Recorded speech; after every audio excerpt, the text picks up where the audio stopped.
Resistance होता क्या है। तो पहले तो देखो ये चीज़ आपने देखी होगी बेसिकली, तो पहले बता दूं मैं ये रेजिस्टेंस नहीं है। ठीक है, ये क्या है मेरे पास, ये है मेरे पास रजिस्टर।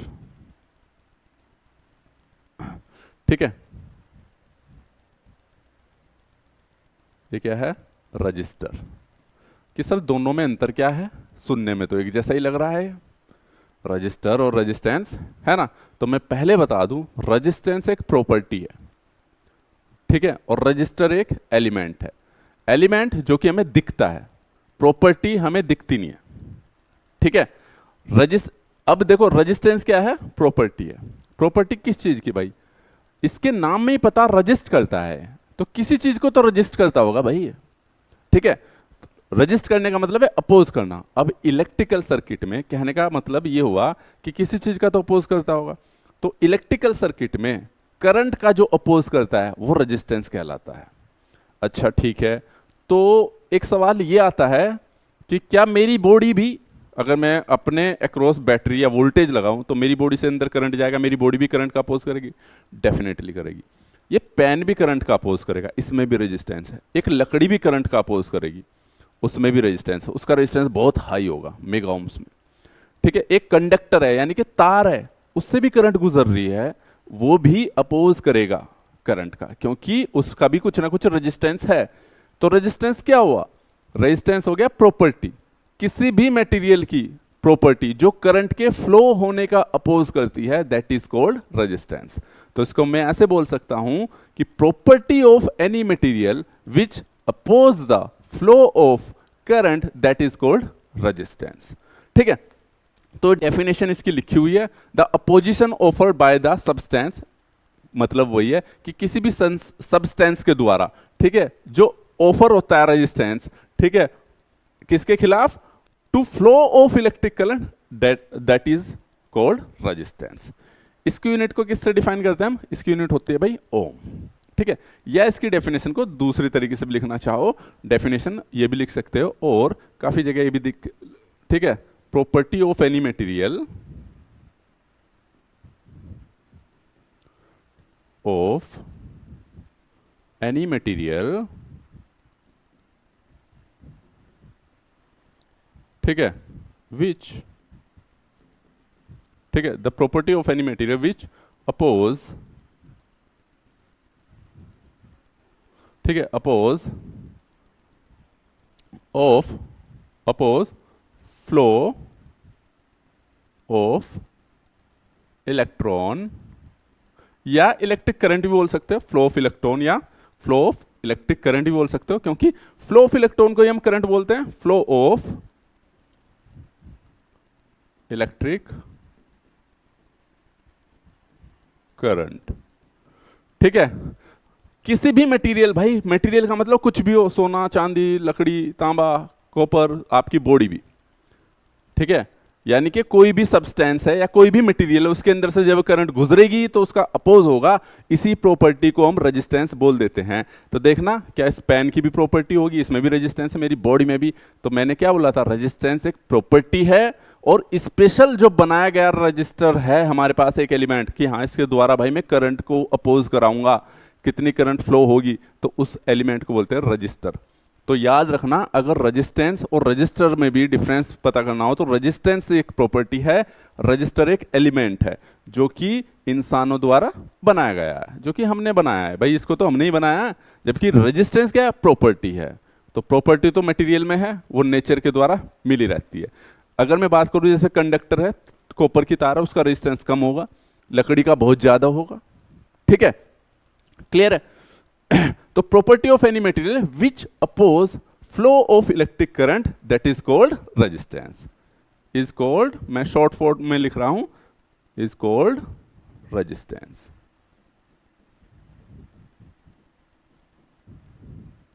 ठीक है भाई, अब चलिए सर आपने ये तो बता दिया कि रेजिस्टेंस होता क्या है, उम्मीद करता हूँ चीज़ें समझ में आ गई होगी भाई आपको। ये तो मैंने बता दिया रेजिस्टेंस क्या होता है। तो रेजिस्टेंस करंट का जो अपोज कर रहा है, ठीक है, किसी भी चीज़ के अंदर से, याद रखना वो खुद के अंदर से ही करंट गुजार रहा है, उसी का अपोज कर रहा है, उसी को हम रेजिस्टेंस बोलते हैं। ठीक है, इसकी यूनिट क्या होती है, ओम होती है, इसकी यूनिट ओम होती है। ठीक है, और इसको हम किससे डिनोट करते हैं? डिनोटेड बाय, ठीक है लिख लो, डिनोट, इसका ये सिंबल होता है ओम, ठीक है, ये इसका सिंबल है ओम। और इसको रिप्रेजेंट करते हैं हम किससे? और इसको रिप्रेजेंट करते हैं हम आर से। रेजिस्टेंस को किससे रिप्रेजेंट किया जाता है भाई? आर से। क्लियर है? जहां पे भी आर लिखा हुआ दैट मीन्स वो रेजिस्टेंस की वैल्यू को बता रहा है। अब ये किन किन चीजों के ऊपर निर्भर करता है, ठीक है, तो मैं बता दूं, ये तो थ्योरी होगी, ये याद रखना, ये रजिस्टर है। अब मान लो मेरे को भाई रेजिस्टेंस निकालना है, मान लो एक, ज्यादातर हम तार का निकालते हैं, कॉपर वायर का रेजिस्टेंस। तो आर किन चीजों के ऊपर डिपेंड करता है? तो आर इजकल टू होता है मेरे पास भाई रो एल अपॉन के ए। रो, अब देखो ये क्या है आपके पास, अगर मेरे पास भाई, देखो मैं बता दूं, यहां पे एक तार है कॉपर का, ये क्या है मेरे पास? कॉपर की वायर है। ये तार ले रहा हूं मैं, इसको वायर समझो एक, it is a copper wire, ठीक है, कॉपर की वायर है। ये कितने मीटर लंबी हो सकती है भाई? तुम 1 मीटर ले लो, 2 मीटर ले लो, 10 मीटर ले लो, या कई हजार किलोमीटर ले लो, कितनी भी ले सकते हो, ठीक है। तो मान लिया मेरे पास एक छोटी सी वायर है और वो उसकी लंबाई है कितनी? एल, ठीक है, एल मीटर। इसको किस में नापेंगे हम? मीटर में, ठीक है। तो यानी कि जो एल हो गया ये मीटर हो गया आपके पास। और ये जो इसका होता है, ये जो इसका दिख रहा है एरिया, इसको बोलते हैं ए को बोलते हैं हम क्रॉस सेक्शन एरिया। याद रखना, बच्चे बहुत कंफ्यूज होते हैं कि एरिया क्या है, क्रॉस सेक्शन एरिया है। क्रॉस सेक्शन एरिया सिंपल सी बात है, इस क्रॉस का मतलब ही होता है ये, किसी सर्किल में अगर मैं बात करूं, काट दिया जाए उसको एक्स सेक्शन या क्रॉस सेक्शन बोल दिया जाए, तो टॉप व्यू किसी वायर का अगर मैं टॉप व्यू देखूं भाई, इस प्रकार से दिखेगा फ्रंट व्यू। मान लो जैसे मेरे पास पेन है, तो पेन को अगर मैं यहां से कट कर दूं तो आपको बिल्कुल, ये तो चलो गोलाईकार दिख रहा, तो उसका एरिया कैसे दिखेगा? सर्कुलर दिखेगा ना। आप देखिए उधर से तार का अगर मैं क्रॉस सेक्शन एरिया देखूं, यानी कि एक्स सेक्शन, जिसको हम क्रॉस ही बोलते हैं, इसलिए इसको क्रॉस सेक्शन एरिया बोला जाता है। तो जिसको एक्स सेक्शन बोलते हैं उसी को क्रॉस सेक्शन एरिया हम बोलते हैं। तो इस प्रकार से दिखेगा। तो ए को बोलते हैं क्रॉस सेक्शन एरिया, यानी कि ये कंप्लीट एरिया नहीं होता किसी वायर का। किसी वायर का भाई, वायर तो इतनी बड़ी होगी, लेकिन उसको आप जब अपनी साइड से देखोगे तो कैसे दिखेगी? गोली तो दिखेगी, वायर गोल होती है आपके पास, तो इसको बोलते हैं क्रॉस सेक्शन एरिया। तो ए क्या हो गया आपके पास? ए हो गया आपके पास। और एरिया को किस में नापते हैं आप? मीटर स्क्वायर में। क्लियर है? अब बारी आती है रो की। तो रो क्या होती है? रो होती है मेरे पास रजिस्टिविटी। चलिए अभी इन पॉइंट्स को जरा हम समझते हैं। तो मैं लिख दूंगा आपके पास, रो हो गई आपके पास भाई रजिस्टिविटी, ठीक है। और ये हो गया आपके पास, एल हो गया आपके पास क्या? लेंथ ऑफ कंडक्टर, या वायर भी बोल सकते हैं, कंडक्टर बोल लो, वायर बोल देते हैं। इसको किस में नापोगे आप? मीटर में, ठीक है। ए क्या हो गया भाई आपके पास? ए हो गया आपके पास क्रॉस सेक्शन एरिया। इसको किस में नापोगे आप? एरिया को किस में नापते हो आप? मीटर स्क्वायर में नापते हैं भाई आपके पास। अब ये फॉर्मूला होता है रेजिस्टेंस निकालने का, ठीक है। इसको आप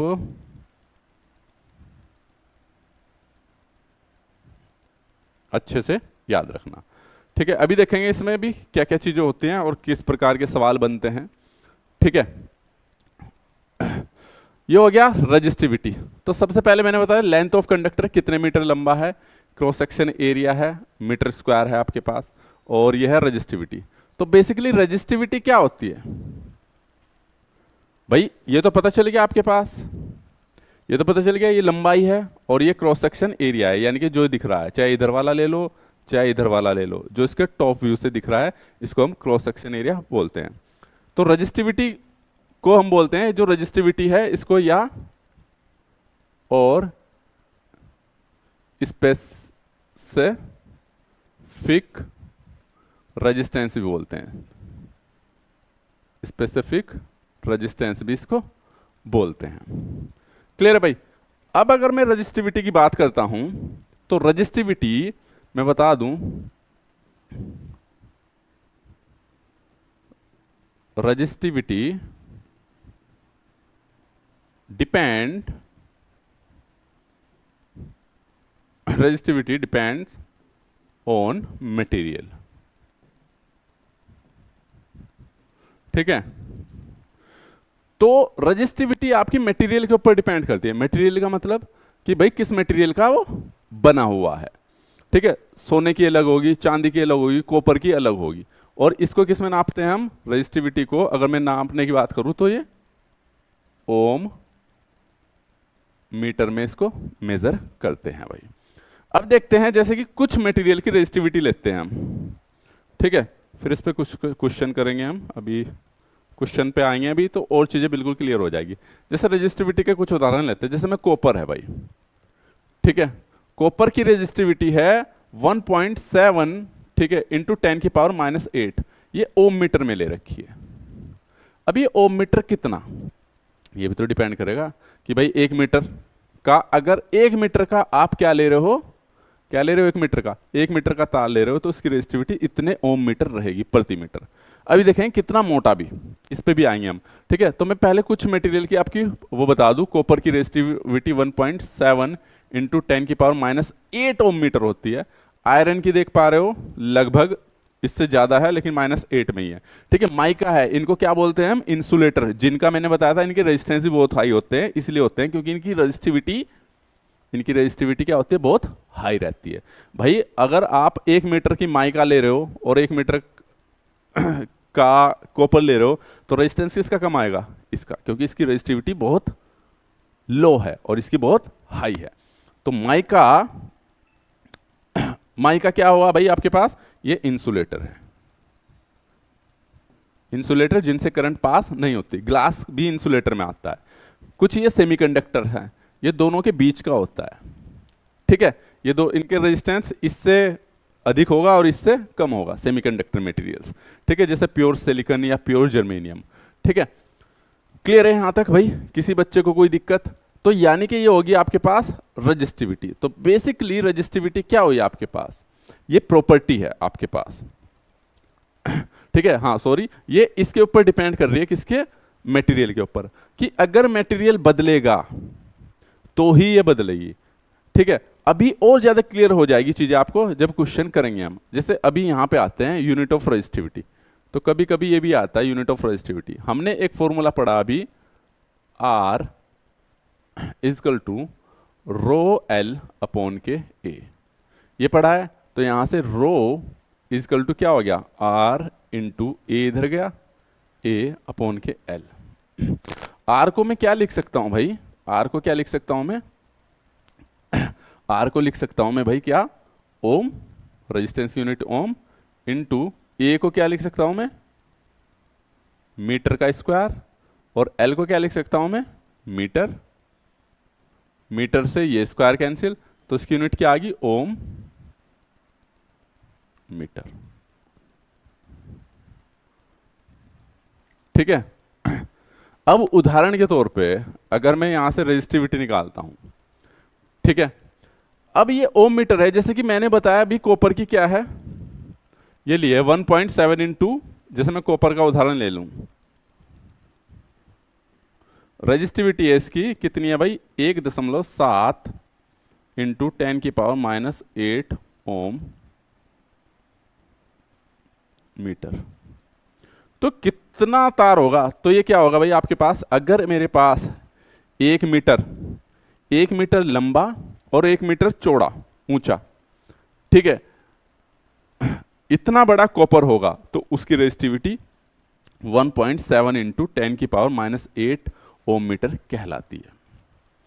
क्लियर है? हर एक की अलग होगी, चांदी की अलग होगी, चांदी की इससे कम होती है, 1.63 होती है। ठीक है, तो ये आपकी फिक्स है, इनमें कोई बदलाव नहीं होता है। अब यूनिट ऑफ रेजिस्टिविटी हो गई। यहां पर ये रेजिस्टेंस था हमारे पास, इसमें क्या क्या लिखना है देखना, ये डिपेंड करता है। अब यहां पे हमारे पास कुछ चीजें रह गई थी, तो ये क्या है भाई आपके पास? ये रहते हैं फिक्स। रेजिस्टिविटी क्या रहती है? फिक्स। ठीक है, इसको मैं लिख भी दूं, ठीक है, ये रहती है आपके पास, ये रहती है फिक्स, ठीक है, फिक्स रहती है। ये केवल तभी चेंज होगी जब मटेरियल चेंज होगा या टेम्परेचर चेंज होगा, ठीक है। टेम्परेचर वाले कॉन्सेप्ट पे हम बाद में आएंगे जब पढ़ेंगे effect of resistance on temperature, ठीक है, sorry effect of temperature on resistance पढ़ेंगे जब, ठीक है। अब यहां से कुछ चीजें देखो इस फॉर्मूले से निकल के, ये तो हो गई आपके पास fix, R is equal to rho L upon, इसमें कोई बदलाव नहीं होता है, क्योंकि भाई आपके बदलाव इसलिए नहीं होता, भाई मान लो आपके पास कॉपर की तार है, ठीक है, कॉपर की तार को आपने खींच दिया, खींच के बड़ा कर दिया आपने, तो उसकी लेंथ में परिवर्तन हुआ और क्रॉस सेक्शन एरिया में परिवर्तन हुआ, ठीक है, लेकिन उसकी रेजिस्टिविटी में कोई बदलाव नहीं हुआ, क्योंकि वो खींची तब भी तो सिल्वर की रही, वो चेंज तो नहीं हो गई। चलिए अब आते हैं पॉइंट्स पे हम। अगर मेरे पास ये तो कांस्टेंट है, इसको हटा दो तो आर मेरे पास इक्वेशन, ये फर्स्ट है मेरे पास ना, इसको ले लिया मैंने इक्वेशन फर्स्ट, ठीक है। फ्रॉम द इक्वेशन फर्स्ट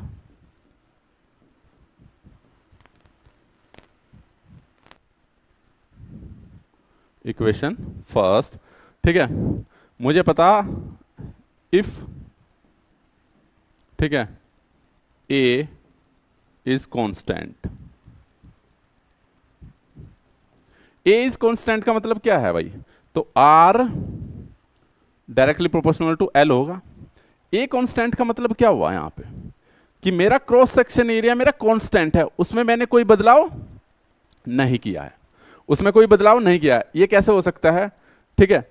अब देखो जैसे कि ये पहले वाला केस लेते हैं हम, इसको ना फर्स्ट केस लेते हैं हम, तो यहां से अगर एरिया कांस्टेंट है तो जैसे जैसे मेरी लेंथ बढ़ेगी रेजिस्टेंस भी बढ़ेगा, तो यानी कि मैं बोल सकता हूं कि लेंथ के बढ़ने पर रेजिस्टेंस इंक्रीज होता है। तो if the length is increase then resistance also increase. ये कैसे हो सकता है, इसका ये वाला केस हम देख लेते हैं।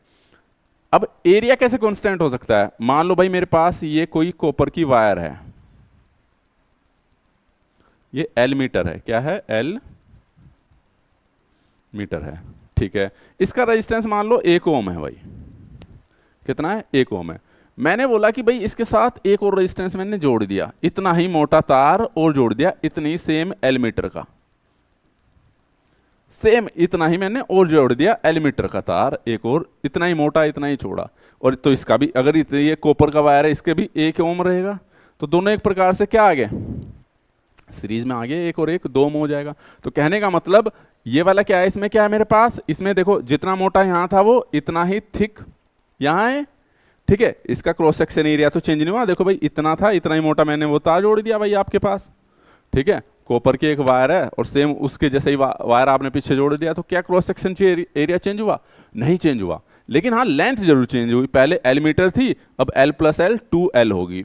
तो अगर मेरे पास लंबाई में दुगने की वृद्धि हुई है, यानी कि 2 टाइम्स इंक्रीज हुआ है रेजिस्टेंस आपका, तो सॉरी लेंथ 2 टाइम इंक्रीज हुई है, तो रेजिस्टेंस भी आपका 2 टाइम ही इंक्रीज होगा, क्लियर है। तो लेकिन कब, इसमें क्रॉस सेक्शन एरिया क्या है भाई मेरे पास, ये क्या है मेरे पास कांस्टेंट, ये क्या है कांस्टेंट, इसमें कोई बदलाव नहीं किया।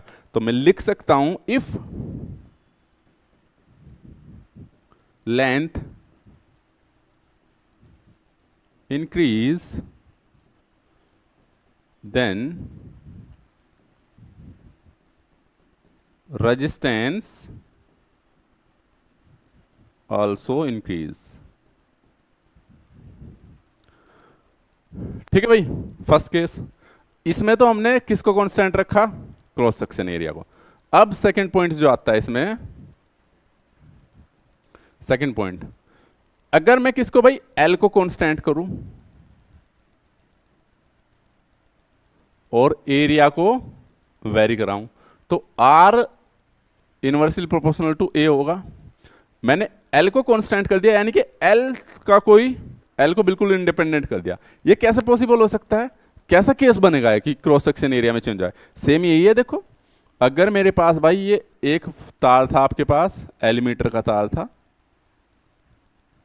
एल था, एल मीटर है, ठीक है, इसी तार को मैंने इसके पीछे जोड़ा था, पीछे ना जोड़ के इसके पैरेलल में जोड़ दूं भाई मैं, इतना ही मोटा तार, तो देखना क्या इसकी लंबाई में बदलाव हुआ? नहीं हुआ। इसकी लेंथ में कोई चेंज नहीं हुआ भाई, लेंथ में कोई चेंज नहीं हुआ इसकी। तो किस में चेंज हुआ? लेकिन क्रॉस सेक्शन एरिया पहले ए था, ये भी ए था, तो टोटल कितना हो गया आपके पास? 2a। तो क्रॉस सेक्शन एरिया क्या हो गया आपका? ओवरऑल बढ़ गया। तो अगर क्रॉस सेक्शन एरिया बढ़ेगा तो रेजिस्टेंस मेरा कम होगा। ठीक है, किस प्रकार से बढ़ सकता है आपके पास? इस प्रकार से बढ़ सकता है भाई। कोई दिक्कत यहां तक किसी बच्चे को? ठीक है भाई। तो इसमें अगर क्रॉस सेक्शन एरिया बढ़ रहा तो इस समय क्या, इससे क्या पता चलता है? देखो ये तार मोटा है तो सिंपल सी बात है, अगर बढ़ेगा तो रेजिस्टेंस कम होगा। यानी कि मैं बोल सकता हूं कि जो मोटे तार होंगे उनका रेजिस्टेंस कम होता है, और जो पतले तार होते हैं उनका रेजिस्टेंस क्या होता है? बहुत अधिक हाई रहता है।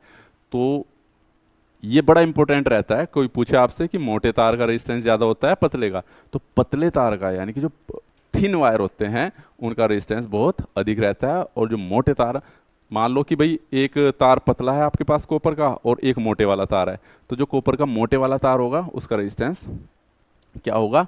कम होगा आपके पास। इसको ऐसे भी समझ सकते हैं आप कि जैसे समझ लो कि जैसे आपके पास, एक सेकंड को, तो भाई कहाँ थे हम? एक इम्पोर्टेंट कॉल आ गई थी यार, अब उससे मैं भी भटक गया, कहाँ था हम? चलिए खैर, हम यहाँ बात कर रहे थे इस पॉइंट की। तो ये था हमारे पास कि क्रॉस सेक्शन एरिया बढ़ेगा तो रेजिस्टेंस कम होगा। ठीक है, मोटे तार का पतले तार का मैंने आप लोगों को बता ही दिया है कि मोटे तार का रेजिस्टेंस अधिक होता है, सॉरी मोटे तार का कम होता है और पतले तार का अधिक होता है। ये प्रॉपर नोट्स हैं, ठीक है, और ये आपको मिल जाएंगे टेलीग्राम चैनल पर, ठीक है, और ऐप पर। तो ये आपकी स्टैंडर्ड रजिस्टिविटी है कि आपके पास कॉपर कितनी है, आयरन कितनी, मैग्नीन कितनी है, ओके, और नाइक्रोम कितनी है, प्योर सिलिकॉन कितनी, ग्लास और माइका, ये सब की अलग अलग दे रखी है इतने। ये सब क्या है? ओम मीटर में। ओके, चलिए अब ये हो गई थी आपके यूनिट ऑफ रेजिस्टिविटी बता दी थी मैंने, यानी कि आप कॉपर का अगर 1 मीटर का तार लोगे और ठीक है और 1 मीटर का उसका क्रॉस सेक्शन एरिया रहेगा मीटर स्क्वायर का, तो देन उसकी रेजिस्टिविटी इतनी रहेगी भाई। ओके, अब इससे सवाल कैसे आते हैं रेजिस्टेंस? अब भाई आपको बोल दिया जाए कि रेजिस्टेंस निकाल लो कोई भी, अब आपको रेजिस्टेंस निकालना आना चाहिए। आपके पास रेजिस्टेंस क्यों निकालते हैं हम भाई? वाइंडिंग करेंगे तो उसमें तार लिपटे हुए होंगे, रेजिस्टेंस पता होना चाहिए। आप सप्लाई भेज रहे हो भाई, क्या बोलते हैं, मान लो टिहरी से दिल्ली तक सप्लाई भेज रहे हो, तो वो लाइन खींची हुई है, उसमें कंडक्टर है, उसका रेजिस्टेंस पता होगा, तभी हम करंट निकाल पाएंगे, कितनी करंट जाएगी, कितने लॉसेज होंगे। तो रेजिस्टेंस निकालना बहुत ज़्यादा ज़रूरी है। तो सवाल देखिए इसमें किस प्रकार के आते हैं क्वेश्चंस। तो इसने बोला है कि कैलकुलेट द रेजिस्टेंस 915 मीटर्स, ठीक है, 915 metres length of wire having a uniform cross section area 0.77 centimetre square. ठीक है, ये स्क्वायर कर लेना आप, ठीक है, स्क्वायर है। If the wire is made copper having a resistivity of 1.7 into 10 की पावर माइनस के 6 कर लेना भाई, -6 है, दिख नहीं रहा होगा, तो ओम पर सेंटीमीटर, देखो सेंटीमीटर में दे रखा भाई। तो इसने क्या पूछा आपसे? कैलकुलेट द रेजिस्टेंस, रेजिस्टेंस पूछा है। इसने क्या बोला है कि भाई आपके पास कोई तार है और जिसकी लंबाई कितनी है आपके पास, इसकी लेंथ कितनी है? 915 मीटर, लगभग 1 किलोमीटर के आसपास है, ठीक है, इतने हैं। और क्रॉस सेक्शन एरिया है आपके पास, यानी कि ये वाला जो एरिया है इसने ये दे दिया है, इसने पॉइंट कितना 77 सेंटीमीटर स्क्वायर दे दिया है। और इसने बोला कि भाई आपके पास कॉपर की रेजिस्टिविटी, दैट मीन्स रो की वैल्यू इसने दे दी है 1.7 इंटू 10 की पावर माइनस के 6 ओम मीटर, ये इसने दे दिया है, ठीक है। तो अब क्या निकालना है उसने? रेजिस्टेंस। तो रेजिस्टेंस का सिंपल सा फॉर्मूला है R is equal to rho L upon के A। एक तो इस प्रकार के न्यूमेरिकल्स आपके पास आते हैं। तो भाई मेरे को क्या करना पड़ेगा, रो की वैल्यू 1.7 अच्छे सेंटीमीटर दे रखा है। अब देखो मेरे पास दो चीजें हैं, या तो मैं मीटर में कन्वर्ट करूं सबको, यूनिट्स को, या सेंटीमीटर में कन्वर्ट करूं। तो अगर मैं बात करूं, ये सेंटीमीटर में दे रखा है, ये सेंटीमीटर में दे रखा है, ठीक है, तो मैं इसको जो मीटर में दे रखा है इसको सेंटीमीटर में कन्वर्ट कर दूं। तो यानी कि 915 मीटर है, तो L इजकल टू 915 मीटर है या 915 मीटर है। तो इसको अगर ये मेरे पास मीटर है तो इसको मैं क्या लिख सकता हूं, इजकल टू 100 से इंटू कर दूं सेंटीमीटर, ये भी तो लिख सकता हूं मैं इसको, ठीक है। और इसी प्रकार से क्रॉस सेक्शन एरिया है, एरिया होता है आपके पास 0.77 सेंटीमीटर स्क्वायर, वैल्यू पुट कर दो। तो इंटू 10 की पावर -6 इंटू 91500, और ये आ गया आपके पास 0.77, ठीक है। तो आंसर भी इसका ओम सेंटीमीटर में ही आएगा, ठीक है, ओम सेंटीमीटर में इसका आंसर भी आएगा भाई। अगर मुझे मीटर में निकालना, मीटर में निकाल लूंगा मैं 100 से करके। तो अब इसको कैलकुलेशन करना पड़ेगा, इसके लिए कैलकुलेटर की जरूरत पड़ेगी। तो चलिए मैं कर देता हूँ इसको कैलकुलेटर से। ये हो गया 1.7 इंटू 10 की पावर -69, ठीक है। तो ये आ गया आपके पास 0.2 ओम सेंटीमीटर, या इसको 100 से डिवाइड कर दो, या सॉरी हिंदी में लिख दिया मैंने, और 0.002 ओम मीटर, ये इसका आंसर हो गया। एक छोटा सा न्यूमेरिकल आ जाता है। तो इस प्रकार से आप किसी भी वायर का रेजिस्टेंस निकाल सकते हैं, 1 किलोमीटर, 2 किलोमीटर, 4 किलोमीटर, ठीक है। तो ये आंसर आ गया आपके पास। इस प्रकार से आप सॉल्यूशन करेंगे, ठीक है। नेक्स्ट उस पे चलते हैं अब आपके पास। अब देखिए इसमें नेक्स्ट क्वेश्चन है आपके पास, resistance of a copper wire, ठीक है, जो कि 200 मीटर लेंथ है, यानी कि कॉपर वायर है, और उसका रेजिस्टेंस 21 ओम दे दिया। यानी कि इसने देखो क्या क्या दे दिया इस बार, आर दे दिया उसने 21 ओम, और कितने मीटर लंबा है, लेंथ दे दिया उसने मेरे को 200 मीटर, ठीक है भाई। If the it's thickness diameter, तो इसने क्या दे दिया, डायमीटर, डायमीटर दिया है भाई, ठीक है, 0.04 मिलीमीटर, mm का मतलब मिलीमीटर है। It's specific resistance is around, तो इसने क्या पूछा, स्पेसिफिक रेजिस्टेंस किसको बोला था भाई मैंने, ठीक है, रो को। तो रो पूछा है इसने, तो सिंपल सा फॉर्मूला है, R इजकल टू क्या पढ़ा आपने, रो L अपॉन के A, और यहां से rho is equal to R into A upon के L, ठीक है। अब आपको R की वैल्यू तो पता है कितनी है, 21, ठीक है, इंटू एरिया। अब देखो भाई एरिया निकालना है आपको, इसने दिया डायमीटर, डायमीटर आपको बता, ये मेरे पास कंडक्टर है, कंडक्टर का क्रॉस सेक्शन एरिया है। तो डायमीटर किसको बोलते हैं आप, इसको बोलते हैं, इसको क्या बोलते हैं, D, ठीक है, इसको क्या बोलते हैं D, और इसको क्या बोलते हैं आप, R। तो जब मैं इसका एरिया निकालता हूं, ये क्या है, सर्कुलर है, सर्कुलर का एरिया क्या होता है आपके, पाई R स्क्वायर, या मैं यहां से क्या लिख सकता हूं, R इजकल टू, देखो भाई R क्या होता है मेरे पास, R हाफ, इसको क्या बोलते हैं हम, आर ही तो बोलते हैं, ये आधा क्या है, ये आर ही तो है। और डायमीटर, डायमीटर डबल होता है, डायमीटर कम, यानी कि जिसको व्यास बोलते हैं, और आर को, रेडियस को त्रिज्या बोलते हैं आप, आर रेडियस, ये डायमीटर, ठीक है। तो यहां पर मैं क्या लिख सकता हूं, देखना क्या, D इजकल टू मेरे पास 2R होता है, हाँ जी सर होता है, क्योंकि डायमीटर इससे जस्ट डबल होता है, तो 2R। तो R इजकल टू मेरे पास ये हो गया D/2। तो अगर मेरे पास रेडियस दे रखी है तो फॉर्मूला में ये लगाऊंगा, और अगर मेरे पास डायमीटर दे रखा है तो इस R की वैल्यू में इसमें पुट कर दूं, ठीक है। तो एरिया इजकल टू क्या हो जाएगा, पाई D/2 का स्क्वायर, और एरिया हो गया पाई D²/4। ये वाला फॉर्मूला हम किसका, एक सर्कुलर उसका निकालते हैं, सर्कल का अगर मेरे को एरिया निकालना है तो, इस वाले का क्रॉस सेक्शन एरिया निकालना है तो, ठीक है भाई। और ये किसके साथ है, ये जब मेरे पास रेडियस गिवन होगी, ये क्या है, विद रेडियस, और ये वाला फॉर्मूला विद ये डायमीटर के साथ, जब मेरे पास डायमीटर होगा, ठीक है। तो मैं यहां से भाई क्या एरिया निकाल सकता हूं, ये वाला फॉर्मूला लगा के।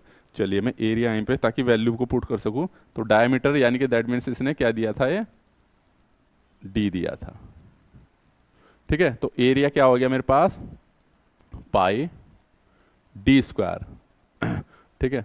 अब देखो भाई डायमीटर दे रखा है इसने ये मिलीमीटर, 21 ओम है, ये मीटर है, तो मुझे इसे किस में कन्वर्ट करना पड़ेगा, एरिया को, एरिया को मेरे किस में कन्वर्ट करना पड़ेगा, मीटर में कन्वर्ट करना पड़ेगा। तो area is equal to pi D square है, तो A is equal to pi, ठीक है। या पाई की जगह आप 3.14 भी रख सकते हो, इनटू, ठीक है भाई, डाया का स्क्वायर, ठीक है, डी यानी कि 0.44। अब मुझे इसको मीटर में कन्वर्ट करना है, तो मीटर को करूंगा तो मैं 10 की पावर -3 से इंटू कर दूंगा भाई मैं, और इसका पूरे का स्क्वायर कर दूंगा, डिवाइड बाय 4 कर दूंगा। तो एरिया क्या हो जाएगा आपके पास, ये हो जाएगा 3.14, 3.14, और ये हो गया आपके पास 0.44 इंटू 0.44 है ना, इसका स्क्वायर करूंगा तो 10 की पावर -6 डिवाइड बाय 4। तो ये एरिया की वैल्यू आ गई। तो ये एरिया आ गया आपके पास, इसी एरिया को मैं यहाँ पुट कर देता हूँ, है ना, इसी एरिया को मैं इस वाले फॉर्मूले में, तो रो आ जाएगा आपके पास 21 इंटू 3.14, एरिया कितना है आपके पास 0.44 इंटू 0.44 इंटू 10 की पावर -6 डिवाइड बाय 4। अब ये किस में आएगा, ओम मीटर में। अब इसका कैलकुलेशन हम कर देते हैं भाई।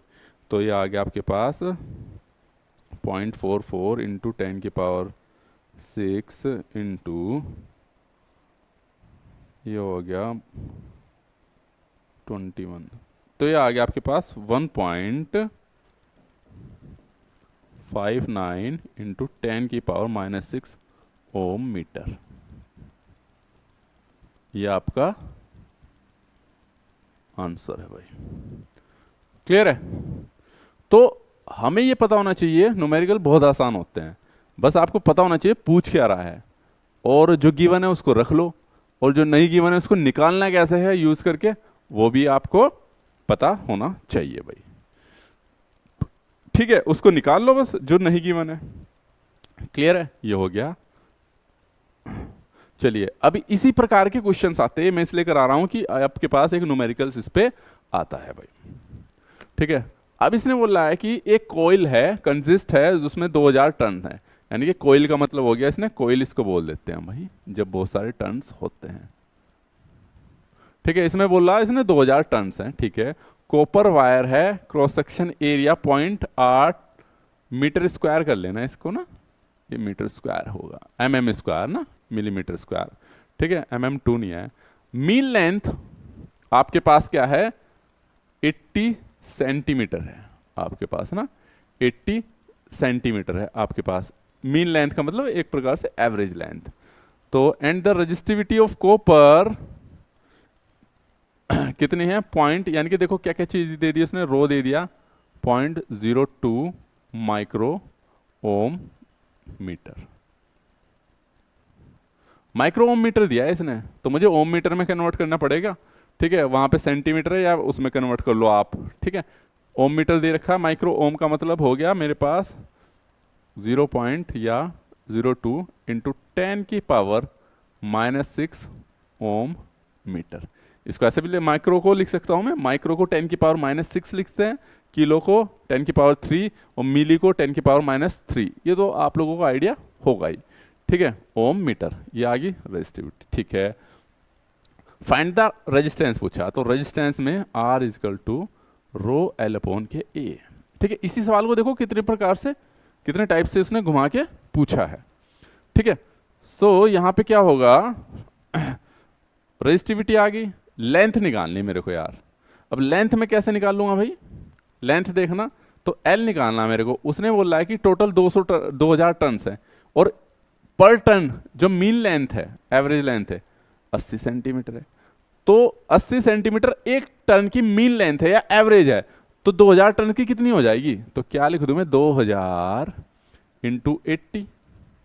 ठीक है, तो ये कितना आ जाएगा आपके पास, 8 दूनी, ये आ जाएगा सेंटीमीटर में, अगर 80 सेंटीमीटर है तो 8 दूनी 16, और भाई 3 और 1 4 जीरो, ये सेंटीमीटर, या डिवाइड कर दूं मैं 100 से। ठीक है, तो कितना आ जाएगा, 1600 या 1600 मीटर आ गया जी। लो, लेंथ भी आ गई आपके पास। क्रॉस सेक्शन एरिया दे रखा है इसने, क्रॉस सेक्शन एरिया दे रखा है इसने 0.8, एरिया कितना दे रखा है इसने, 0.8 mm²। तो इसको मुझे किस में कन्वर्ट करना पड़ेगा भाई, इसको किस में कन्वर्ट करना पड़ेगा, मेरे को कन्वर्ट करना पड़ेगा मुझे मिलीमीटर में दे रखा है, मीटर में। तो मीटर में करने के लिए 0.8 इंटू 10⁻³ से इंटू करूंगा मैं, पता ना 1 मीटर में कितने होते हैं, 1000 मिलीमीटर होते हैं इतना, इसलिए 10⁻, इससे -3 मीटर स्क्वायर आ गया आपके। अब वैल्यूज पुट कर दो, एरिया भी आ गया आपके पास, एल भी आ गया आपके पास, रो भी आ गया, तो बस फॉर्मूले में पुट करना है। तो 0.02 इंटू 10⁻⁻6 इंटू, ठीक है, एल कितना आया मेरे पास 1600, 1600, एरिया कितना है 0.8 इंटू 10⁻⁻3। ठीक है, क्लियर है भाई। तो अब इसको हमने क्या करना है, सोल्व करना है। दशमलव हटाओ, एक पॉइंट इधर लगा दो। ठीक है, इसको वैसे पूरा कैलकुलेट कर सकते हैं हम।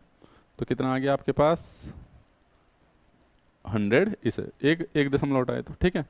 तो ये हट गया भाई आपके पास, 8 से इसे काटो, कितना बच गए, 8 से इसे काटोगे तो 8 दूनी 16, 200। 10⁻³ जाएगा ऊपर हो जाएगा, और चलिए इससे मैं दोनों ज़ीरो काट देता हूँ। तो ये बच गया आपके पास 2 दूनी 2 2 ज़ा 4, और ये 4 हो गया आपके पास, ये आ गया आपके पास कितना, 2 दूनी 4, ऊपर कितना बच रहा है, अच्छा मैं 2 दूनी 4, 40 इंटू 10⁻, क्या हो जाएगा आपके पास ये 40। देखो एक फॉल्ट हो गया मेरे से, जब मैंने इसको मिलीमीटर में कन्वर्ट किया क्रॉस सेक्शन एरिया को, ठीक है, मीटर में कर रहा था ना मैं, तो जब मैं इसका एरिया मीटर स्क्वायर में निकालूंगा तो कितना है 10⁻6 होना था, -6। ठीक है, क्योंकि एरिया है ना मेरे पास, इसका स्क्वायर करना पड़ेगा भाई आपको। ओके, ठीक है।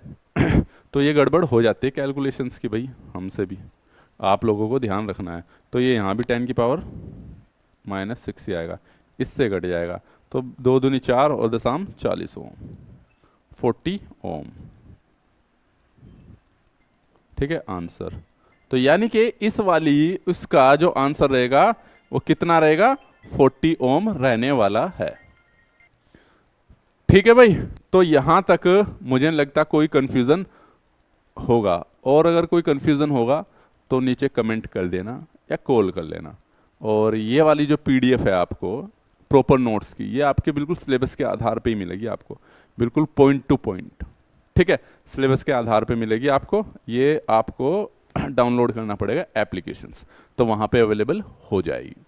ठीक है, चलिए, और साथ ही साथ अपने दोस्तों को शेयर करना ना भूले, उनके लिए बहुत हेल्पफुल होगा। ठीक है, जो भी आप जानते हो। ठीक है, प्रॉपर नोट्स मिलेंगे इसमें। चलिए, अब तक ठीक है, दूसरा ये भी फ़ायदा है आपको, मैं बता दूं, ऑनलाइन का ये फ़ायदा है कि आप इस लेक्चर को कितनी भी बार देख सकते हो। कोई चीज़ समझ में ना आए तो दोबारा देख सकते हो, कोई चीज़ छूट गई तो जब मूड हो तब देख सकते हो, जब आप कंफर्ट समझते हो तब देख सकते हो। ठीक है, सभी टेस्ट वगैरह सब अवेलेबल होंगे आपके पास ना, प्रैक्टिस भी कराएंगे आपको।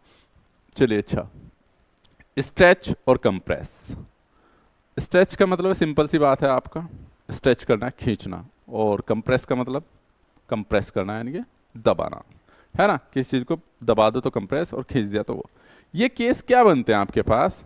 अब तक देखो हमने क्या बोला भाई, उसने ये बोला आपसे कि भाई मैंने तार की लंबाई को बढ़ा दिया तो रेजिस्टेंस पे क्या फ़र्क पड़ा।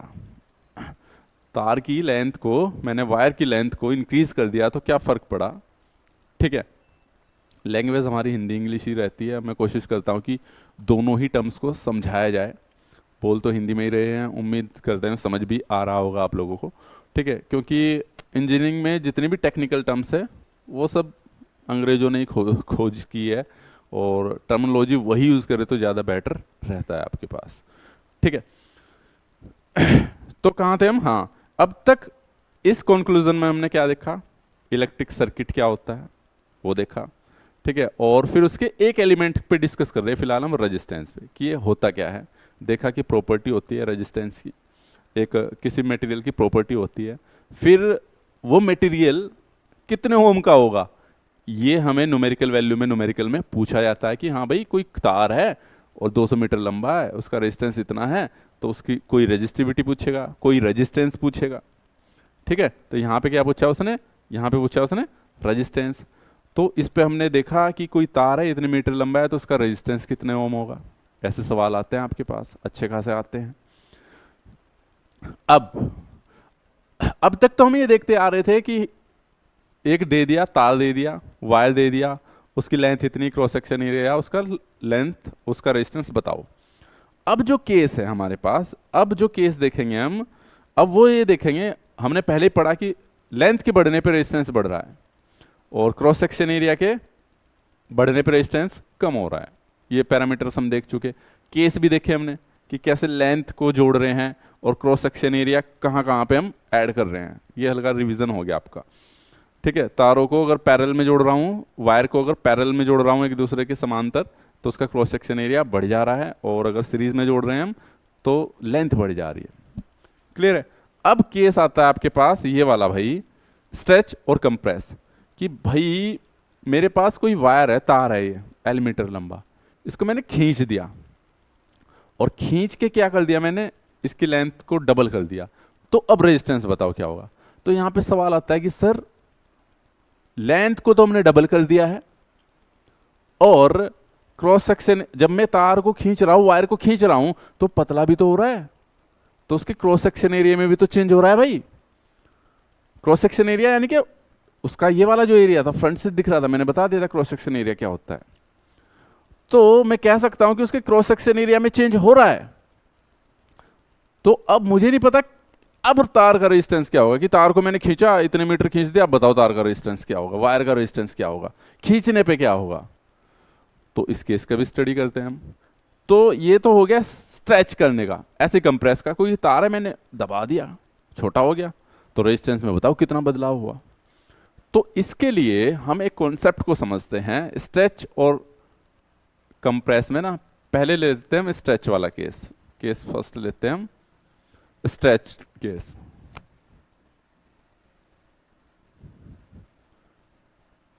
ठीक है, स्ट्रेच केस में क्या होगा आपके पास।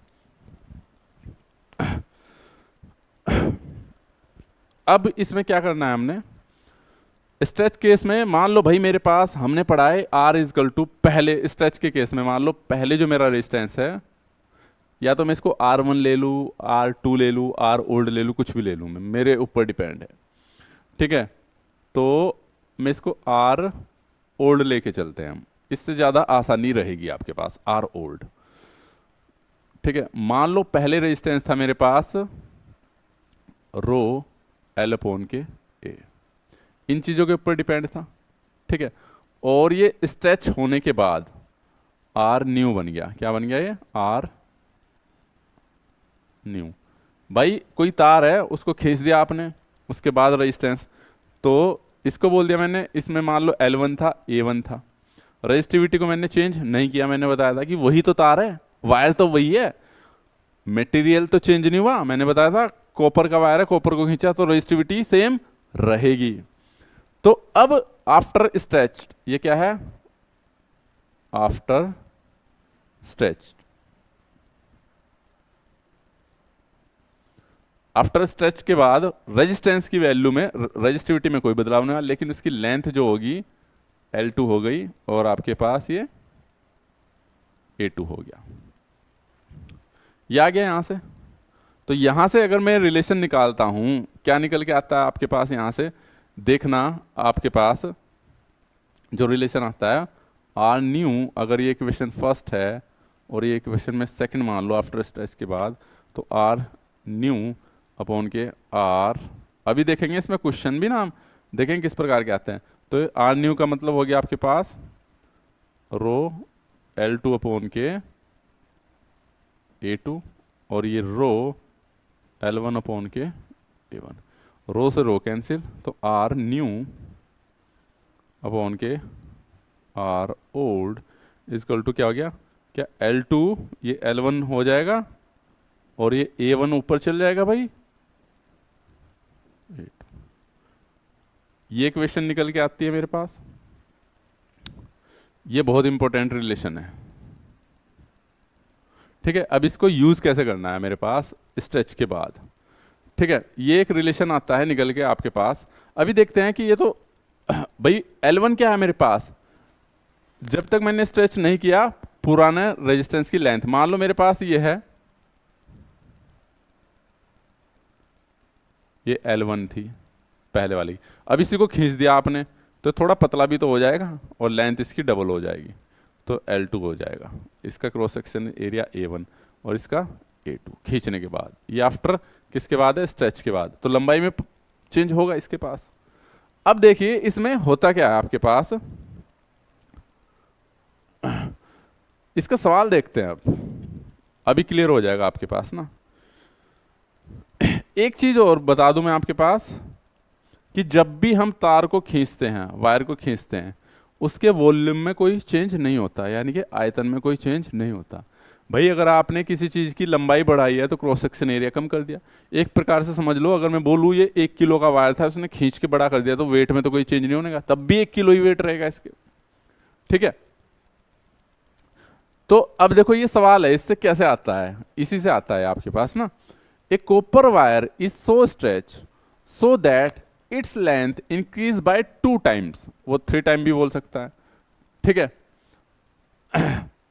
और what is the change in its resistance, इसने बोला है कि आपके पास क्या है भाई, आपके पास एक वायर है और उसकी लेंथ को हमने कितने गुना बढ़ा दिया, 2 टाइम्स बढ़ा दिया, तो अब उसका रेजिस्टेंस कितने ओम होगा, ठीक है, कितने टाइम्स होगा। तो मुझे इतना तो पता है कि भाई लेंथ के बढ़ने पर रेजिस्टेंस बढ़ता है, और लेंथ बढ़ाऊंगा तो क्रॉस सेक्शन एरिया कम होगा, उस पर भी रेजिस्टेंस बढ़ेगा क्रॉस सेक्शन एरिया पे। अब कितने गुना बढ़ेगा ये देखने का विषय है, ठीक है। इसे समझने से पहले मैं यहाँ पे एक चीज बता दूं, इसमें एक चीज स्किप कर गया था मैं, जैसे कि मान लो ये था मेरे पास आर न्यू रेजिस्टेंस, ठीक है। हमें नहीं पता कि इसकी लंबाई में कितना चेंज हुआ या कितने गुना बढ़ाया, ठीक है। चलिए इसको मैं इस एग्जाम्पल के बाद बताऊंगा और ज़्यादा क्लियर हो जाएगा आपके पास। चलिए इसी फॉर्मूले को लिखते हैं हम। देखो पहले मान लिया रेजिस्टेंस था मेरे पास भाई आर ओल्ड, लिख लिया हमने, तो मान लिया उसकी लेंथ क्या थी मेरे पास, रो को भूल जाओ, L1 थी और A1 थी, ठीक है। रजिस्टिविटी क्यों हटा दी मैंने, क्योंकि उसने तार को खींचा है, वायर को खींचा है, उसकी रजिस्टिविटी सेम है। तो यहां पर क्या हो गया आपके पास, R new directly proportional to L2 upon के A2 के रहेगा। अब देखो भाई सिंपल सी बात है, अगर मैं बता दूं आपके पास किसी भी वायर को खींच रहा हूं या कंप्रेस कर रहा हूं तो वॉल्यूम सेम रहता है। वॉल्यूम क्या होता है आपके पास, आयतन, ठीक है। वॉल्यूम आपके पास अगर मैं बात करूं, वॉल्यूम क्या होता है, एरिया इनटू लेंथ, ये होता है A1 L1 is equal to A2 L2 रहेगा। ये क्या है, ये खींचने से पहले, स्ट्रेच होने से पहले का वॉल्यूम है। वॉल्यूम, ठीक है, विल बी सेम, ठीक है, वॉल्यूम सेम होगा खींचने से पहले भी और खींचने के बाद भी, यानी कि खींचने से पहले का वॉल्यूम A1 L1 और खींचने के बाद का वॉल्यूम A2 L2। ये तो बताइए एरिया इनटू लेंथ, भाई वॉल्यूम किसको बोलते हैं आप? लंबाई गुना चौड़ाई गुना ऊंचाई, उसी को तो वॉल्यूम बोलते हैं आप। तो लंबाई इंटू चौड़ाई को एरिया बोल देते हैं, ठीक है, और लेंथ उसमें इंक्लूड कर दिया तो वो वॉल्यूम हो गया आपके पास, ठीक है। तो उसने बोला है, इसने क्या बोला भाई, इसने बोला है कि कॉपर वायर को इस प्रकार खींचा जाता है कि that its length increase by 2 times. तो भाई अब खींचने के बाद यानी कि L2 मेरे पास, अगर इसकी लंबाई L1 थी तो अब खींचने के बाद कितनी हो गई होगी? 2L1, 2L1 हो गई होगी। तो अगर 2L1 हो गई मेरे पास तो सिंपल सी बात है, मैं यहाँ से L2 की वैल्यू है ना, तो मैं यहाँ से क्रॉस सेक्शन एरिया की वैल्यू भी निकाल सकता हूँ। क्योंकि ये क्यों निकाल रहा हूँ मैं?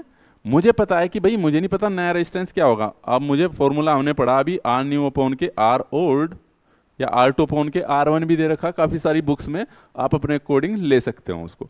न्यू R2 को न्यू बोल दो या R1 को न्यू बोल दो, आपके ऊपर डिपेंड है, ठीक है। तो क्या होता है मेरे पास L2 अपॉन के L1 इंटू A1 अपॉन के A2। तो मेरे को L2 तो पता चल गया, L1 एज इट इज है ही, तो A1 भी एज इट इज रहेगा क्योंकि ये खींचने से पहले का है, तो मुझे A2 निकालना पड़ेगा। तो यहाँ से A1 L1 A2 L2, L2 की जगह मैं क्या ले लूँगा, इसकी वैल्यू में यहाँ पे पुट कर दूंगा 2L1, इससे ये कट गया। तो A2 is equal to A1 bye 2। तो A2 की वैल्यू कितनी आ गई? जो क्रॉस सेक्शन पहले था उसका आधा। इससे पता चल रहा है कि अगर मैं लेंथ को बढ़ाऊंगा, डबल करूंगा, तो क्रॉस सेक्शन एरिया मेरा आधा हो जाएगा, क्रॉस सेक्शन एरिया आधा हो जाएगा, ठीक है। तो यहां से क्या पता चलेगा भाई, आपके पास L2 की जगह मैंने क्या रख दिया 2L1, L1 L1 तो एज इट इज है, A1 as it is, A2 की वैल्यू क्या होगी मेरे पास 2A1, A2 की वैल्यू ये निकाल ली ना, L2 की वैल्यू मैंने यहां से ली, A2 की वैल्यू यहां से ली, A1 से A1, L2 से L2, और तो यहां से आ गया R new is equal to,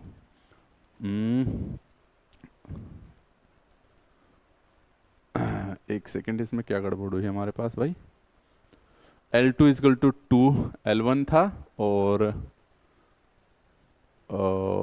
A2 is equal to था मेरे पास L2 is equal to 2L1, L1 से L1 cancel, A1 by 2, A2 की वैल्यू। अब देखो बेटा हमने क्या यहाँ पे गड़बड़ कर दी थी हमने, इसकी वैल्यू क्या होगी A1 बाय 2, A1 से A1 कैंसिल होना था और ये 2 चल जाएगा ऊपर, तो 2 दूनी 4, यानी कि 2 1 जा 2, 2 2 जा 4, ठीक है। और ये क्या था मेरे पास R ओल्ड, तो यहाँ से ये रिलेशन आया आपके पास, तो यानी कि R new is equal to 4 into R old. तो रेजिस्टेंस कितने गुना हो गया? 4 टाइम्स हो गया। यानी कि अगर मैं लेंथ को कितना बढ़ा दूं, अगर मैं लेंथ को 2 टाइम्स बढ़ा दूं तो 4 गुना रेजिस्टेंस हो जाता है, ठीक है। यानी कि कहने का मतलब अगर पहले रेजिस्टेंस 10 ओम रहा होगा तो 4 टाइम्स हो गया, तो यानी कि that is equal to 4 times, यानी कि 40 ohm, that will be equal to 40 ohm. कोई दिक्कत है यहां तक भाई किसी बच्चे को? तो ये हो गया रेजिस्टेंस 4 ओम का, ठीक है। यानी कि ओल्ड रेजिस्टेंस जितना भी रहा हो हमारे पास, वो 10 ओम हो, 20 ओम हो, 30 ओम हो, कितना भी ओम है, ये तो रिलेशन निकाला हमने। अच्छा चलो अब यहीं से मैं एक कॉन्सेप्ट पे पहुंचता हूं। देखो ये था मेरे पास कि 4 ओम हो गया। अच्छा अगर वो कहता कि भाई मेरे पास रेजिस्टेंस को मैंने इसकी लेंथ को 3 गुना बढ़ा दिया, 3 टाइम्स इंक्रीज कर दिया, तो देखो मैं एक एजिप्शन लेके चल रहा हूं, अगर मैं 3 टाइम्स बढ़ाता तो लेंथ कितनी होती मेरे पास L2 इजकल टू, सिंपल सी बात है, देखो 3, मैं इसको वो नहीं करना चाहता, 3L1 होती। क्रॉस सेक्शन एरिया A2 क्या होता? A1 बाय 3 आता है। लेंथ में अगर 3 टाइम्स की इंक्रीमेंट कर रहे हो तो क्रॉस सेक्शन एरिया में उतना डिक्रीमेंट होगा, उतना ही कम होगा आपके पास। तो ये चीजें अगर मैं यहां पे लाता इस वाले फॉर्मूले में, तो ये 3L1 हो जाना था ऊपर, है ना, 3L1 अपॉन के L1 होना था, और ये A1 बाय A1 से A1 कैंसिल, और ये 3 ऊपर आ जाना था। तो 3 तिया 9, देन आपके पास 9 टाइम्स आता। इसी प्रकार से मैं अगर 4 टाइम करता तो 16 टाइम आता, 16 टाइम आता। तो कहने का मतलब इसी पर, यानी कि जितनी लेंथ में मैं चेंज कर रहा हूं, अगर मैं 2 टाइम्स चेंज कर रहा हूं तो रेजिस्टेंस 4 गुना हो जा रहा है, 3 टाइम्स कर रहा हूं तो 9 टाइम्स हो जा रहा है, 4 टाइम कर रहा हूं तो 16 टाइम हो जाएगा। लेकिन ये किस केस में होगा? ये उसी केस में होगा अगर, तो मैं इसी प्रकार से अगर मैं n टाइम्स इंक्रीज करूं, if n time increase in length, ठीक है, अगर मैं लेंथ में कितने टाइम, n टाइम इंक्रीज करूं, तो सिंपल सी बात है, रेजिस्टेंस क्या आएगा, R new is equal to N square, क्योंकि भाई 2 टाइम्स कर रहे हो 2 का स्क्वायर कर रहे हैं, 3 टाइम्स कर रहे हैं 3 का square, R old. But condition क्या है, for same volume, volume same रहना चाहिए भाई उसके पास, वॉल्यूम सेम होना चाहिए, यानी कि ये तभी पॉसिबल है कि उसके वॉल्यूम में कोई बदलाव ना हो रहा हो, ठीक है। ऐसा उस केस में नहीं कर सकते हम रेजिस्टेंस को कि उसकी लेंथ में चेंज हो रहा है और क्रॉस सेक्शन एरिया में चेंज, मतलब कि कहने का मतलब कंप्रेशन या उसका वाला केस नहीं देख सकते इसमें। उदाहरण के लिए मैं बता देता हूं, ये हो गया आपके पास कि इस टाइप का सवाल हो गया। अभी देखो इसी सवाल को हम देखते हैं, ठीक है, उसमें भी आ जाएंगे बाद में जो मैं अभी बताना चाह रहा था आप लोगों को। अब जैसे यही है, कॉपर की वायर है, इसको इस प्रकार से खींचा जाता है, स्ट्रेच किया जाता है कि उसकी लेंथ में 1% का इंक्रीमेंट हो। What is the percentage change in resistance? तो इसमें रेजिस्टेंस में परसेंटेज चेंज पूछा है, तो करना कुछ नहीं, सिंपल सा फॉर्मूला है, आपको पता ही है।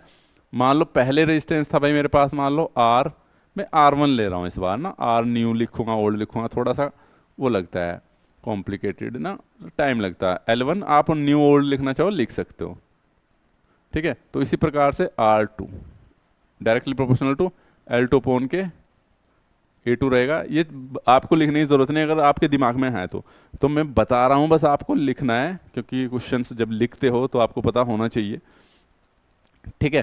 तो L2 इजकल टू, क्या बोला उसने, कॉपर की वायर को इस प्रकार से स्ट्रेच किया जाता है इंक्रीज बाय 0.1%, तो इसने बोला 0.1%, तो L1 तो था ही इसके पास, प्लस के L1 का 0.1%, 0.1 अपॉन के 100, ये तो L2 की वैल्यू आ जाएगी आपके पास। क्यों निकाल रहा हूं मैं L2 की वैल्यू, क्योंकि मुझे पता है रिलेशन मेरे पास यहीं से आएगा, R2 अपॉन के R1 is equal to L2 upon के L1 इंटू A1 अपॉन के A2।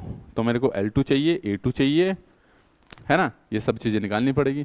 तो कितना हो जाएगा, निकाल दो L1, तो कितना हो जाएगा मेरे पास, एक और हटा के 0, तो कितना आ गया आपके पास ये L1 1000, तो कितना आ गया ये 1001, 100,000 ये और एक L1 ये 1001, L1 अपॉन के 1000, L2 आ गया ये, ठीक है। तो इस प्रकार से मैं A2 भी निकाल दूं, A1 L1 is equal to, we know that A2 L2, तो हमें क्या निकालना है यहाँ पे, रख दो भाई, A1 L1 A2 मेरे को निकालना है। L2 की वैल्यू कितनी है, 1001 L1 अपॉन के 1000, इससे ये कैंसिल, A2 इजकल टू हो गया आपके पास 1000 A1, ठीक है, अपॉन के 1000, तो ये A2 की वैल्यू आ गई भाई आपके पास, आ गया। तो अब बस A2 की वैल्यू आ गई, L2 की वैल्यू आ गई, दोनों की वैल्यू इसमें पुट कर दो। L2 तो क्या है मेरे पास, L2 की वैल्यू देखना भाई क्या है मेरे पास, 1001 L1, ठीक है, और अपॉन के 1000 नीचे ही आ जाएगा, ये 1000 नीचे आ जाएगा, इंटू L1, कोई दिक्कत भाई, L2 की वैल्यू ये 1000 इसके अपॉन में नीचे आ ही जाएगा, ठीक है, इंटू A1, और A2 की वैल्यू क्या है आपके पास देखना, 1000 A1, 1000 A1। अच्छा ये नीचे लिखूं मैं 1001, तो इससे अच्छा ऊपर लिख दूं मैं, ऊपर आ जाएगा, ये नीचे का ऊपर चल जाएगा, पता ही होगा मैथमेटिक रूल है। तो भाई इससे ये कैंसिल और इससे ये कैंसिल। अगर आप इसको स्क्वायर करोगे R2 अपॉन के R1, अब यार ये निकालना पड़ेगा मेरे को भी है, 1001 का इंटू करना पड़ेगा, कोई बात नहीं कर लेते हैं।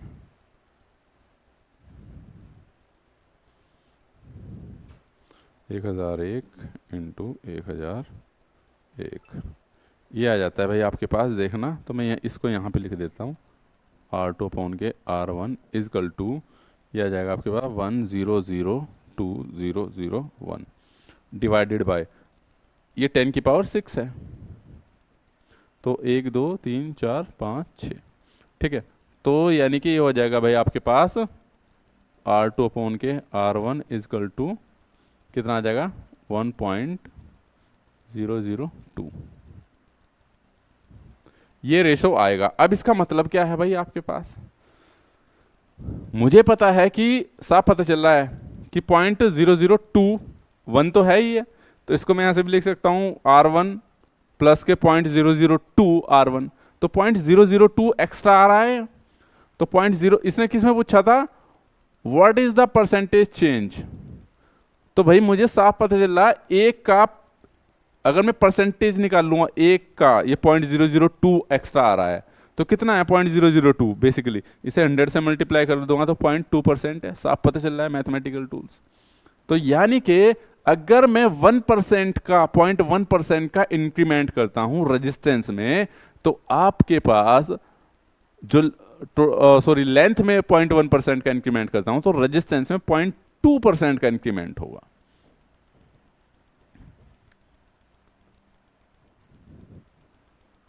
ठीक है भाई, 0.2% का इंक्रीमेंट होगा, ये कुछ नहीं है। पॉइंट R2 अगर मैं खोलूँ मैथमेटिकल वो है आपके पास, ठीक है। इसको मैं R1 प्लस के कितना लिखूंगा मैं 0.002 R1 ऐसे लिख सकता हूँ मैं, R1 की मल्टीप्लाई करके पॉइंट लिख सकता हूँ भाई मैं 1, ठीक है। तो ये तो R1 था ही, तो इतने का इंक्रीमेंट हुआ, कितना है 0.2% ही तो है। तो इस प्रकार से आप अपने सवाल को कर सकते हैं भाई, क्लियर है। तो ये था इसमें आपके पास रेजिस्टेंस। तो उम्मीद करता हूं आज के उसमें आपको रेजिस्टेंस पता चला होगा, उससे किस प्रकार के सवाल आते हैं ये भी पता चला होगा। और भी सवाल हम प्रैक्टिस में करेंगे, इसकी आपको प्रैक्टिस करनी, ज़्यादा से ज़्यादा क्वेश्चंस करने, जो भी प्रॉब्लम है हो रही है ठीक है, और नहीं तो मुझे भेजिए आप, मैं सोल्व करूँगा उस प्रॉब्लम को, ठीक है। तो आज की वीडियो में इतना है, मिलते हैं नेक्स्ट वीडियो में। तो जो भी बच्चे देख रहे हैं ज़रूर चैनल को सब्सक्राइब करें और अपने दोस्तों के साथ ज़रूर शेयर कीजिए, ये बहुत इंपॉर्टेंट होने वाला है आप लोगों के लिए। सभी नोट्स प्रॉपर तरीके से मिलेंगे, ये सभी जितने भी मैंने कराए हैं इसकी आपको ये PDF मिल जाएगी, और आपको नोट्स बनाने की भी ज़रूरत नहीं है। मैं कंप्लीट नोट्स जो इम्पोर्टेंट पॉइंट के साथ हैं, क्या कैसे करना है वो सब इसमें मैं बता रहा हूँ, ठीक है। और जिसको अपनी लैंग्वेज में बनाने हैं वो बना सकता है भाई। तो जो इम्पोर्टेंट चीज़ें हैं वो ऑलरेडी इसमें लिखी हुई हैं, और बाकी एग्जाम्पल जो जो उससे रिलेट है बिल्कुल टॉपिक वाइज, उसी के आधार पे हम चल रहे हैं। तो अभी तो केवल हमने रेजिस्टेंस पढ़ा है, फिर इसी प्रकार से इसके और केस लेंगे, अभी रेजिस्टेंस के और लेक्चर होने हैं, फिर आपका अगले जो सिलेबस के आधार पे है बिल्कुल पॉइंट टू पॉइंट चीज़ों को पकड़ के चलेंगे हम। तो इसमें कोई भी दिक्कत नहीं आने वाली है, ठीक है। बेस्ट मटेरियल मिलेगा आपको, PDF भी और साथ में वीडियो लेक्चर भी, ठीक है। तो thank you so much, all the very best.